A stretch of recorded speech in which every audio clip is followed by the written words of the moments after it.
Hey guys, Todd with 306 Foxbody. Well, winter is here in Saskatchewan. I shouldn't say that. It's supposed to be like +5 in a couple days, like above freezing. So I'm watching YouTube and some of you guys are putting away your swimming pools, still going to the racetrack, complaining that your air conditioning isn't working that good. Yeah, well, here we are, at least in Canada. You know, there's pros and cons of not being able to drive your Foxbody during the winter. So you keep the miles off half the year. When we don't winter drive it, you don't worry about the salt eating away at the cars for rust. And let's face it, if you're in a warm climate, you don't have to worry about that either. But I think it's been talked about before, heat can be a real factor. You know, the underhood temperatures, your interior gets damaged by heat, paint, obviously. Not everybody is fortunate to keep their cars in the garage and out of the heat. And, you know, there is a lot of Foxbodies up here that can get quite rusty because they have been winter driven for years, because back when they were new, they were like any other car. And there was lots of rear wheel drive cars. You know, just if you think about it, in the wintertime, I remember I used to put a couple bags of softener salt in my trunk if I had room, because I actually, for a couple of years, I had some big subwoofers. I remember my first car was an 83 GT. And some of my buddies, it'd be Greg and Schmaldy and maybe Michael or Jason or Nathan or whoever. We used to go to this restaurant on the outskirts of the small town I grew up in, and it was called Mr. Gregory's Restaurant. And I remember there was not much more than a skiff of snow in the parking lot. And I had my 83 GT, and I likely put the original metric TRX wheels on that were probably hard as rock, because this was back in 1990, I got my first car.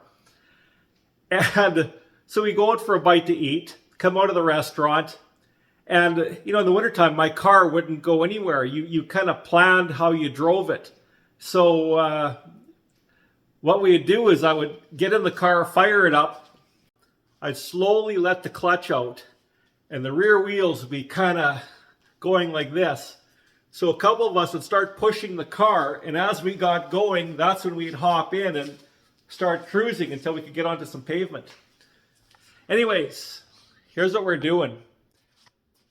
I don't know what I'm going to do with this car.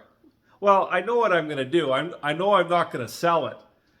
But there's things that are okay on the car. There's things I'm happy with.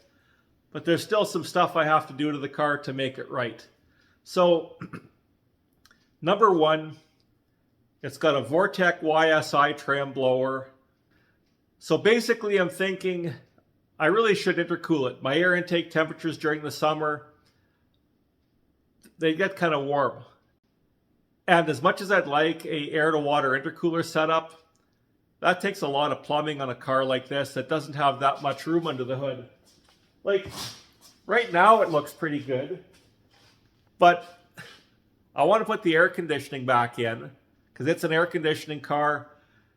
I think with the air conditioning, I'm going to want to drive it more in the summer. Even though, let's face it, guys, you throw the windows down, you go cruising. But if you go on a little bit of a trip or something, the air conditioning would be kind of nice. The other thing is, like I said, back to the intercooler. Air to water, it's just not in the cards. And just from what I'm looking at, what do they call it, bar and plate design intercoolers, they're pretty robust.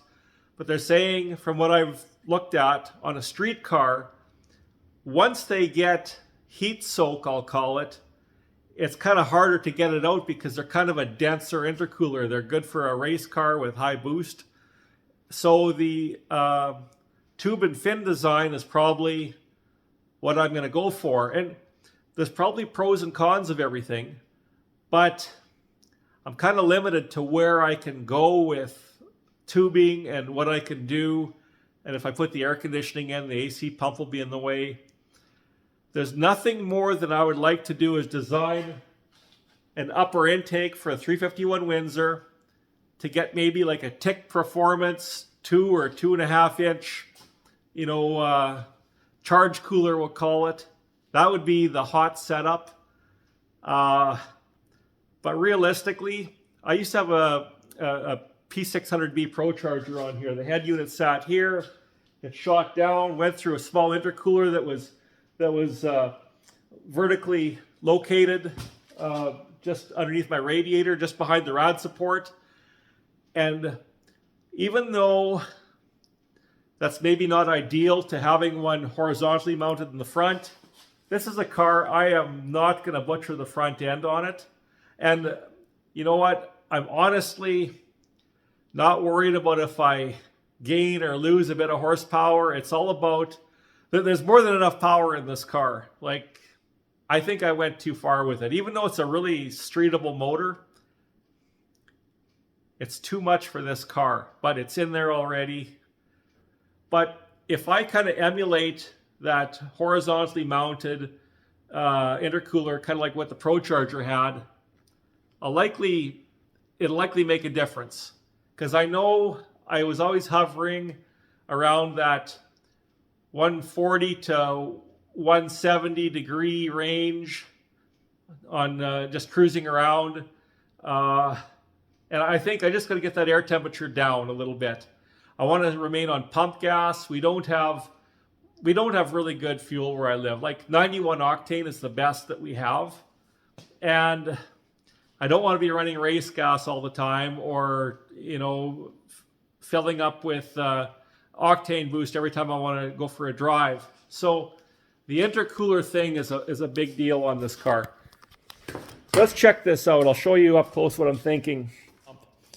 Now, I talked to Vortech superchargers, and I thought, okay, like, believe me, I really wanted the Pro Charger, but this came up at the time and it still seemed like a good idea. So if I wanted a straight outlet, I thought, well, I'll just order one, a discharge, or what is it called, the volute or whatever it is. I talked to Vortech. If I ordered one of these, they said, oh, no, you can't put it on. We got to, if we put it on and we make sure that there's proper clearances between the impeller and the housing, and I get it. I get it, to have optimal performance and make sure you don't have any failure, because let's face it, that stuff's spinning 40, 50,000 RPM, I'm guessing, if it's pulleyed to a certain degree. So here's what I was thinking, and we're just talking out loud. And if anybody knows of a certain product to use or an idea, hey, I'm all game for hearing it. But here's what I was thinking, because I've been thinking about this for a long time. I'm pretty satisfied with the way my inlet is, but just say if we take this off, just talking out loud, because really there's more than one way to do this.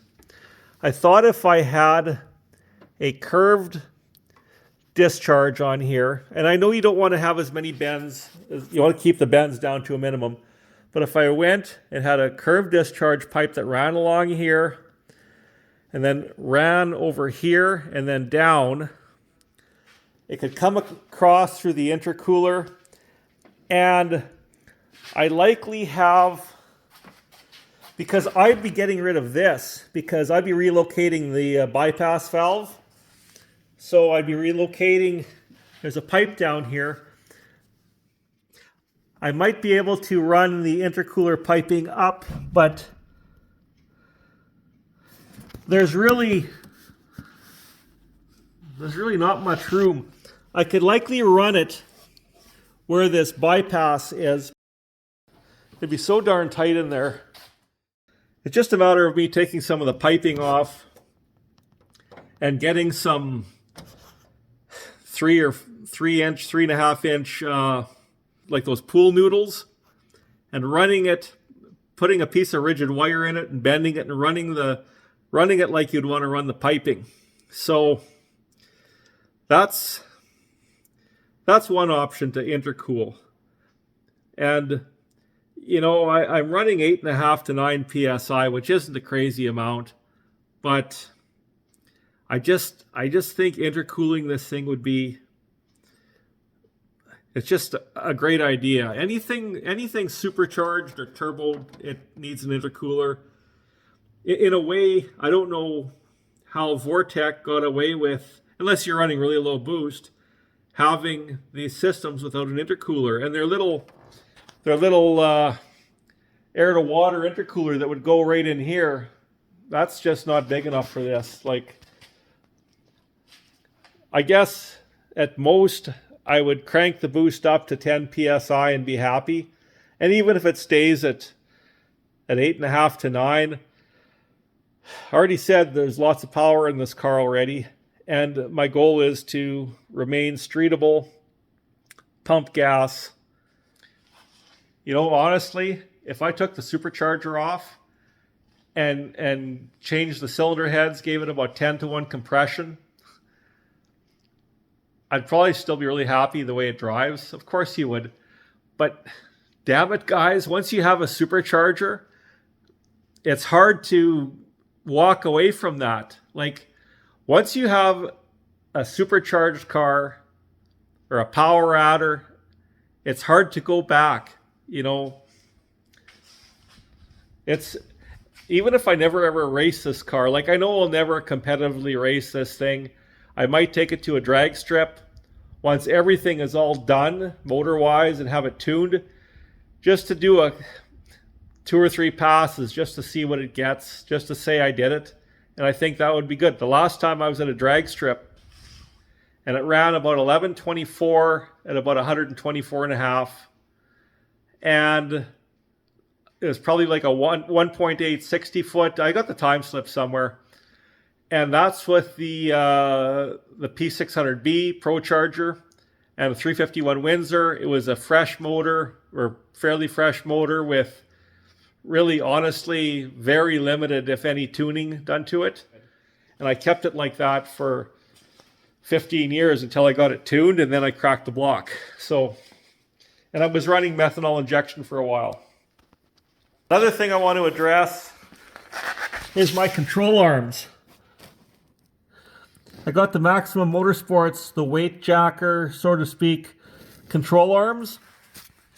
But the problem is my, what do you call it, the instantaneous center, or the point where you should have the car for the control arm angle and everything else.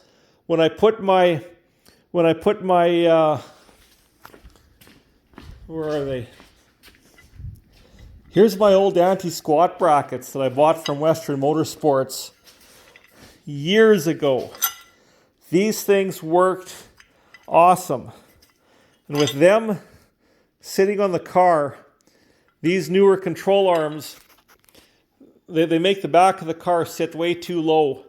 So I used to have a straight control arm with an adjustable spring perch, and the car would just hook up awesome. So, and with a straight control arm with the adjustable spring perch and the anti-squat brackets, it was probably more like having a Southside Machine lift bar or something equivalent. And the car would really hook good. And I got an airbag on the right side as well. So it's kind of an old school suspension setup, but it worked. You know, I never really did anything like setting pinion angle and stuff. And I do have adjustable upper control arms. So that's going to be on the list. So anyways, that's where we're at. I'm going to be likely taking some parts off the car to see where I can route certain things. But I think what I have to do is start with the small stuff. And guys, if you have any ideas for an intercooler setup, we got to keep it simple.